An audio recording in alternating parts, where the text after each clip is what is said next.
Welcome to The Chase, a 15-episode series on the Shallow End podcast feed that lets collectors tell their story about how they chased down a card, set, or player run that became a jewel of their collection. I'm Dave Schwartz, Iowa Dave Sports Cards on Instagram, and today's guest likes to keep his hobby experience interesting. You might already know the name, Kevin Cormier. Kevin M. Cormier on Instagram. In this episode, you're going to hear about Kevin's chase for in-person autographs of every player in a small 40-year-old set of baseball cards.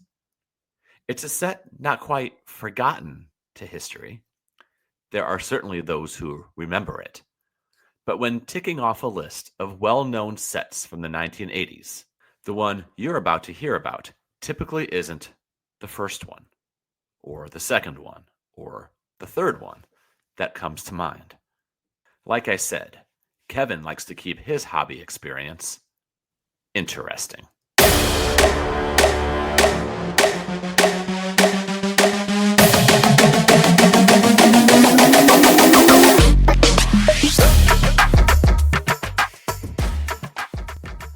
Welcome into The Chase, Kevin Cormier. And Kevin, what was your chase?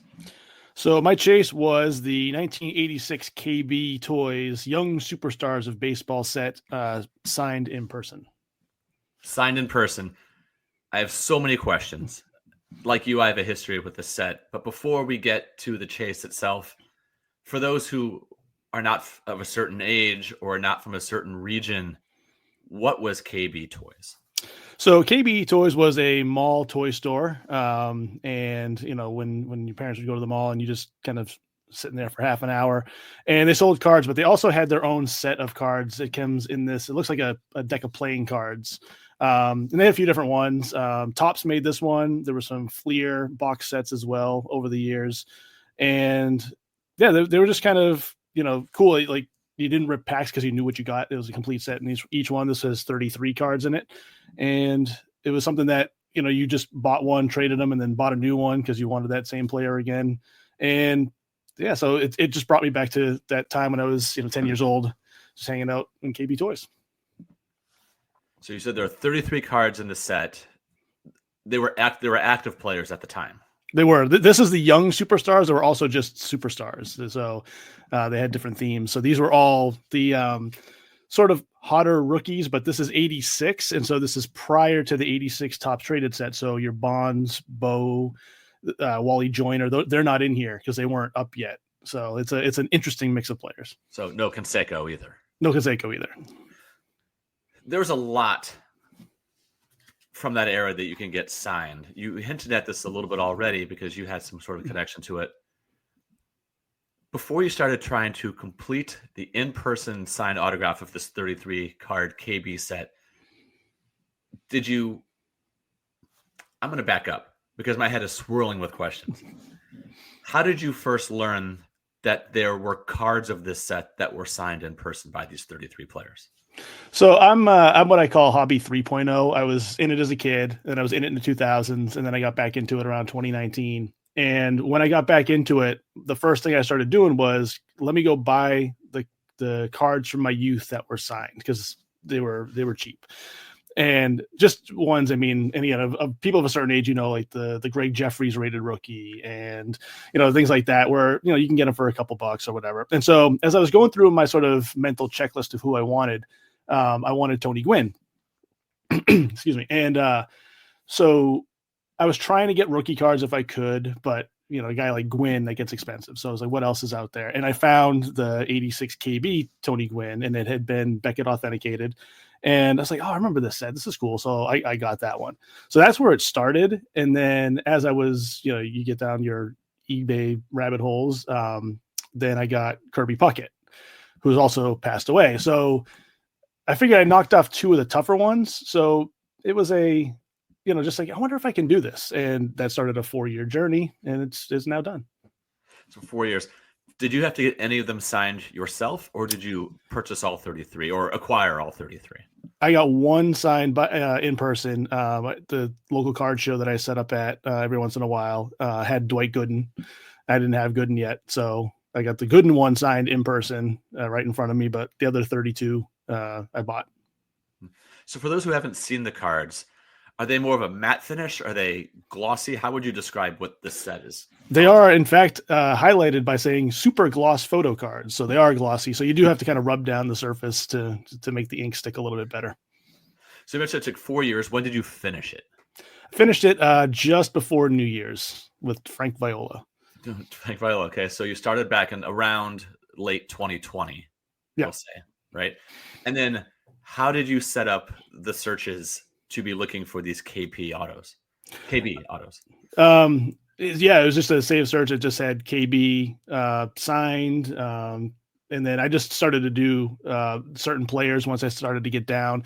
It's like any other set. You knock off a bunch of them right away. And I think when I knew it was achievable was when I found Mark Salas, who was a catcher for the Yankees in their not so prime years. And I thought if somebody got a Mark Salas card signed, then there must be one for all of these. Did you ever at all think to yourself, why would the person who got this autograph in the first place choose to get this card of this player signed? Yes, this is not a widely known set, and like I said, it's a glossy card, so it's not a particularly nice card to have to deal with a marker. And I guess that was just kind of part of it. It was like I must have the only one of these sets signed, or if not, very few of them. So just that sort of appeal of being something that not everyone's going to have. Was it a steady stream? Like, was it every couple of months you'd find one, or were there any sort of lapses in time between when you got one versus another? There was a big lapse. It was probably about a year. I was down to 4, and the one I was least sure about, because there are 4 players from the set who are deceased. The Gwynn, the Puckett, and I got Chris Brown pretty early. And then there was Tony Fernandez, and Tony Fernandez doesn't have any in any pop report as being certified. So I wasn't sure if one even existed. And that was the one where I was like, this is my pivot point. Like, if I can't find a Tony Fernandez, then I won't go for the rest of them. And then just happened one day, one was posted for, I think it was like $8. And the seller had a ton of Blue Jays in-person signed cards. And so I was pretty confident that it was real, because who's faking a bunch of Toronto Blue Jays 80s signed cards?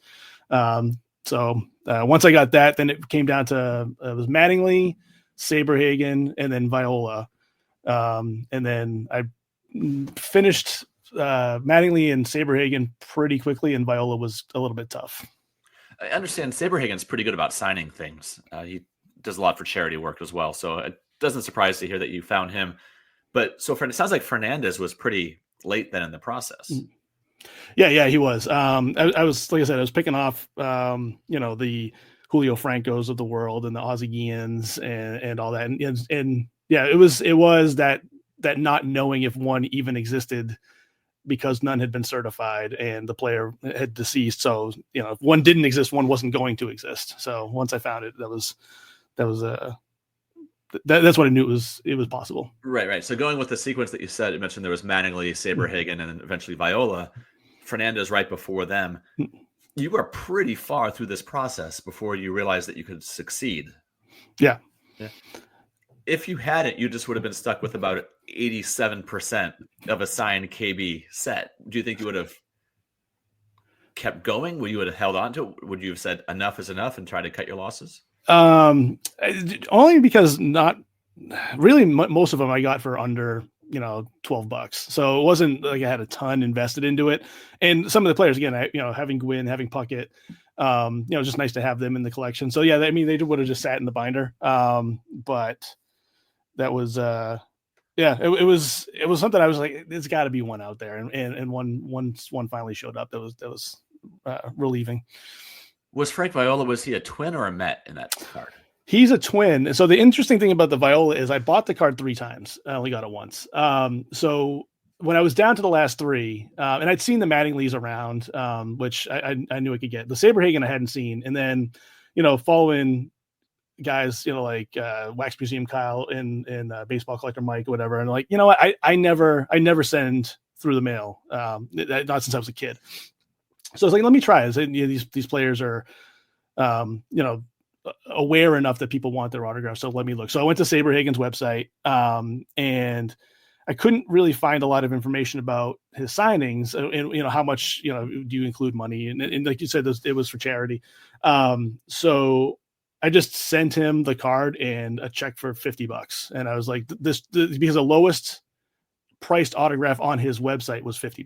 So I was like, that must be what it is. So I just sent it to him, but I had emailed, and I think he emailed me back like after I already got the card back, telling me that, you just sent $10. I was like, well, I sent 50, but that's fine. So then I went to Frank Viola's site, and he was actually selling the KB card. It was $25. And this was January of 24. And I was like, great, I'm just going to buy it just from him. This is perfect. So I, sent I paid for it, whatever. I don't hear anything back. Email every, it says like take 7 to 10 days. I waited like 3 months. I was like, hey, just, checking on this, whatever. Like I never got a response. I was like, all right, fine. So then I found one listed on eBay, and it was a buy it now best offer. So I sent a couple of offers, and the offers expired. And so I was like, all right. So I was like, fine, I'll just buy it. I'm this close. What's $10 at this point? 'Cause I think you wanted like $40 for it. So I buy it, and then I get a message from him that he's out of the country on business for a month. He'll send it to me when he gets back. Okay. He's like, just check in or whatever. So month goes by. I say, hey, just checking back into this. He goes, I'm still out of the country. He goes, let me just refund you so it's off the thing, but just when I get back into town, we'll I'll check in. Okay. Another month goes by. I check in. Oh, no, I'm still looking for it. I'm back in the country, but I can't find it. And it was just this process. I was like, you got to be kidding me. So I was like, this one's gone. So then I go back to the Frank Viola site, and for $5, you can just send him a card to sign. And I was like, you know what? Let's see if he's any better about responding this way. So I bought I have one of the sets unsigned. And so I just took the Viola out of it, sent it to him, sent $5, whatever. It came back in like 5 days. So he still has my $25 for the original card, but he finally sent back the regular one. So that was the one that finally, after this, I think that was 8 months from the first time I thought I bought the card to when I actually had the card in hand. That's great. Was there ever a point where you thought that you would not complete the run? Yeah, I mean, like I said, it was waiting on the Tony Fernandez to pop up. That was the only time, because everything else, like I said, some of these players, Jim Presley has a card, Jeff Stone has a card. If people got those signed, and I bought a couple of like lots, so I think I've had 4 different O.W. McDowells, at various points. So if those cards were getting signed, I figure everybody has to get one, because, I mean, 90% of the listeners aren't going to know who Brian Fisher is, but hey, I got one of his cards. So what was it like? You collect enough things that when there was that year lag, that I'm sure you weren't sitting there, wringing your hands, all stressed out about it. But when it finally did pop up after a year, was it on eBay? Is that where you saw it? Yeah. You're right, and they had the guy who had all the Toronto things. So do you remember what was it like when it finally there was a card after a year? It's one of those, and I'm sure people think about this when they get these one of ones or these insane patch cards or whatever. And I have the same feeling for a $9.99 like Tony Fernandez, and I was just like, oh my god, I can't believe it finally happened. Can't hit bin fast enough. Waiting on it's Canadian mail, so it's it took 2.5 weeks to come through the envelope program, whatever like that. And it was like, I hope it's real. I hope and so I compared it to other. I had actually bought an '86 Fleer update Tony Fernandez autograph to kind of as a placeholder, like if it didn't ever actually materialize, like I would have an '86 Tony Fernandez in the set, even though it wasn't the right one. And so I compared the two and said, yep, this is legit. So it was just off to the races for the rest of them. How do you have the 33 cards displayed? Is it binder, box? What? I have them in a binder. The 3 graded or authenticated, the Puckett, the Gwynn, and the Chris Brown, I took to work and I scanned them and then I cut out the scan and I laminated the scans. So they're in the binder as scanned copies, but I still have them slabbed in another box. When the Viola came in and you had the last one, did you at any point put all 33 together for you just to be able to look at them? And oh yeah, because the binder's right next to me. And yeah, just look at it and be like, yep, this is, like I said, it's in this hobby, you want instant gratification a lot, just in society now, you want instant gratification a lot. So the idea that it took, multiple years to actually see this through. And I have other projects that are also on, multiple years that I'm not sure we'll ever finish, but to actually like stick with it and finish it was pretty gratifying that I didn't lose hope. I didn't just bail on it and it sounds like we're, overcoming tremendous odds and adversity here. We're collecting cards, but like, you know what I mean? It's just, it still feels nice to accomplish something that took a long time to do. Is that part of it though? When you're coming up with something new to chase, do you want there to be some level of difficulty? Oh, absolutely. Yeah. I mean, I have, my current one that I'm most focused on is a 2003 Bowman Chrome Draft Hockey X-Fractor set. And so I started collecting a 20-year-old set in X-Fractors. Like that, why would I set that level of difficulty? But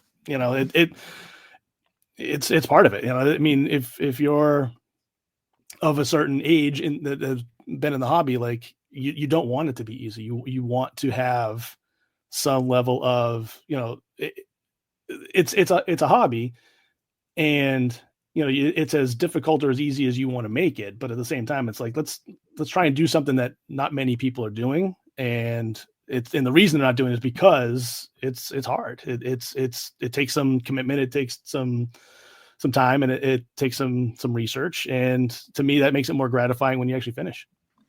So if somebody was seeking your counsel, and we're winding down here, somebody was seeking your counsel, they're trying to put together, trying to chase down some similar type set, and they were just feeling frustrated. They're in that year lull the way you were, and they were thinking about quitting. What would you say to them? Well, for me, it helps to have multiple things going, because that way I'm not dwelling on what I'm not getting. Because while I'm waiting for, the Tony Fernandez to pop up, I'm adding to a different set, right? So I just have my Google sheet of all the tabs, and you just, every once in a while, you just get pleasantly surprised. Like, oh, I can add one of these now. Like, and that's, to me, that's the best way to do it, to be, I understand the appeal of being singularly focused, but if you really want to be active and you get to a point where it does start to grind to a halt, you can either just sit around and be disappointed that your save search doesn't blow up every day, or you just kind of, let me look over here. And then all of a sudden that, when you check your search, it's like, oh, hey, one showed up. What do I have today? And that tends to kind of keep me going. Okay. Well, Kevin, on Instagram, you're Kevin M. Cormier. Thank you. Congrats on a really cool chase. And thanks for your time. Thanks for having me, Dave.